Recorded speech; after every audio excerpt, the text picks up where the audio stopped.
and a lot of money to spend on food, tents, medicine, everything needed. But occasionally the disaster is so great that we will have to bring in the military to help us transport, things. We have to, AID has to pay them. So maybe the perception is also created when these disasters occur by seeing the two working together like that. Although I have to tell you a story about someone who's now here at the Humphrey Institute, or at least not here very often because he's been off campaigning for Obama, but Hugh Palmer was the assistant administrator for humanitarian relief.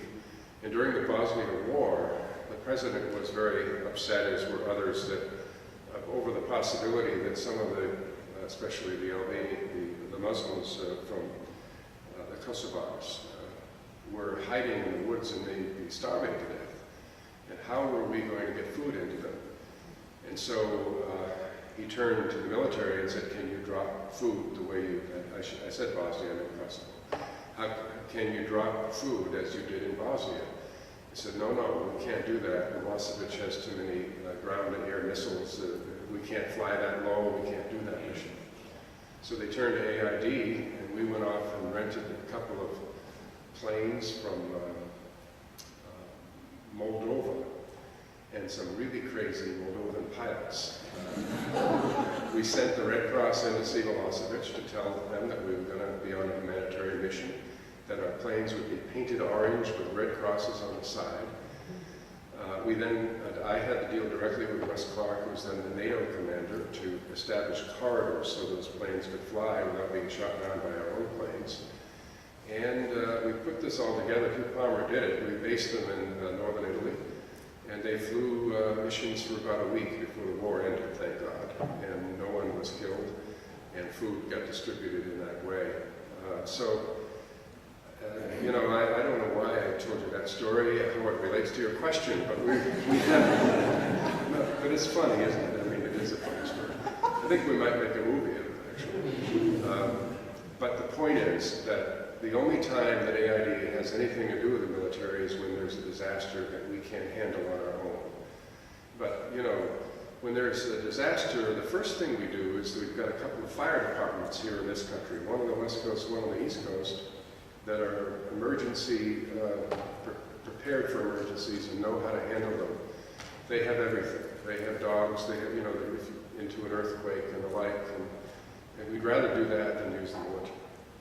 But, Fran, just to follow up on Brent's question, it's the perception of USAID abroad that I think she's worried about. How do you start to change that, given that people on the ground are convinced that USAID people are spies? What do you do? Well, I honestly think that that's an exaggeration. I don't think that really exists. I mean, I think there may be perceptions on the part of some on the left that want to believe that. But the fact that the most important aspect of an AID mission is that 90% plus of the staff are from the country. And to the extent that they're trusted, it's unlike any other development agency. The Japanese don't operate this way. No one else operates that way. And I tried, through a program we call participatory development, was to create teams made up of both Americans and the people from the staff that handled health, handled agriculture, or whatever. And those teams went out and basically negotiated on what results we think we could accomplish under this program, so that we wouldn't basically go out there on our own saying we're going to do this to people. We engage them in the process. So it's the methodology, it's the use of Foreign Service nationals, and I think it overcomes to a very large extent that problem. I'm not saying there isn't a perception on the part of some, but some do try to use it politically because the U.S. is controversial. We're a superpower. We have to be very, very careful, walk carefully, and know that the big stick is behind us, but be very soft when we approach it. That's why they chose me to be an administrator, because of my soft voice.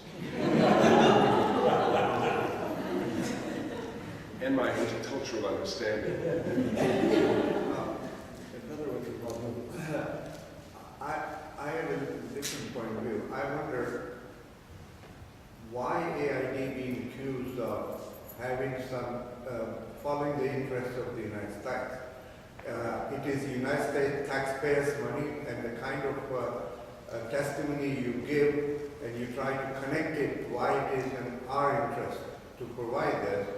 So why don't we come up front on that part of it is and say, look, this is what it is, and then you can fill in the blank 80% of employees what it is. But Deborah is right that kind of discussion, it is because so many proliferation of the agencies which has taken place, and for them seen one, seen all type of, and that's why I was wondering why not especially what you just said. I couldn't agree more with you in spite of the chairman of the council, economic council in the White House, but a lot of other people, especially the new Secretary of State, they are in defense, probably going to go your way of thinking in the next, at least 4 years.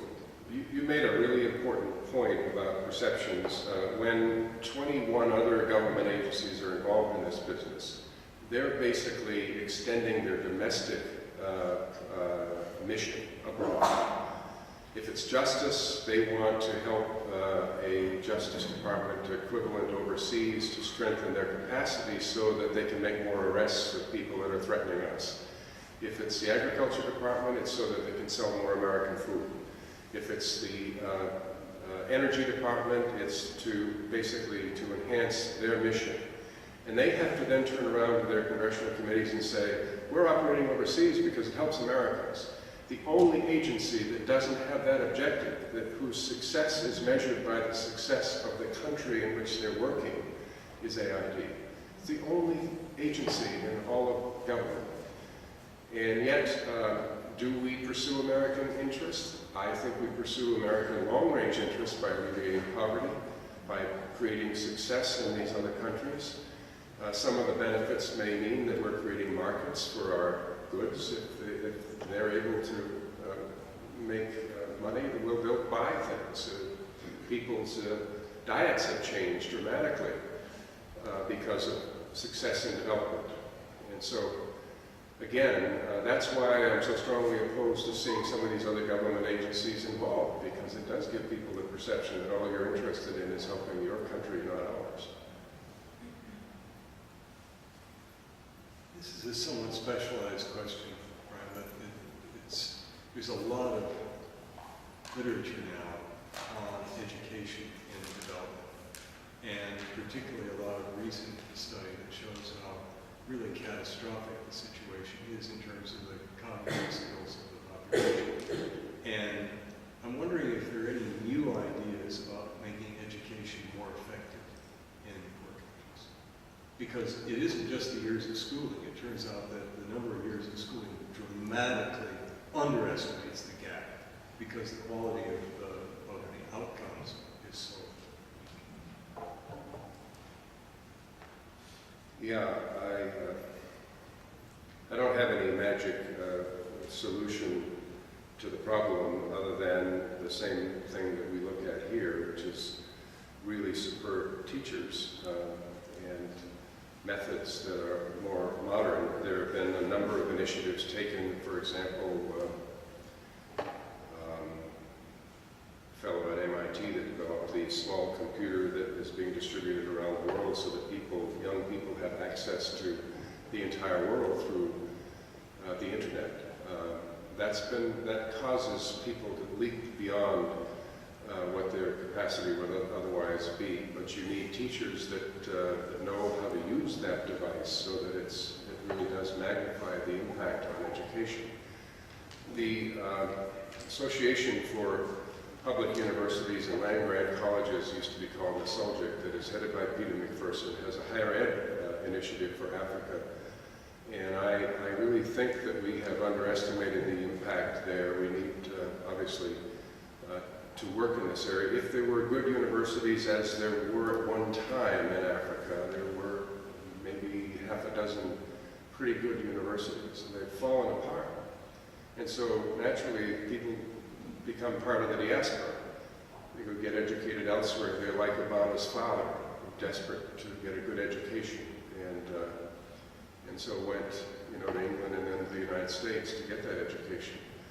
And a lot of Africans do that and don't go back to Africa. So we have to think about higher education as well as primary school education. But again, this device and others like it open a world to young children that didn't exist before. That's just one idea. Well, thanks very much.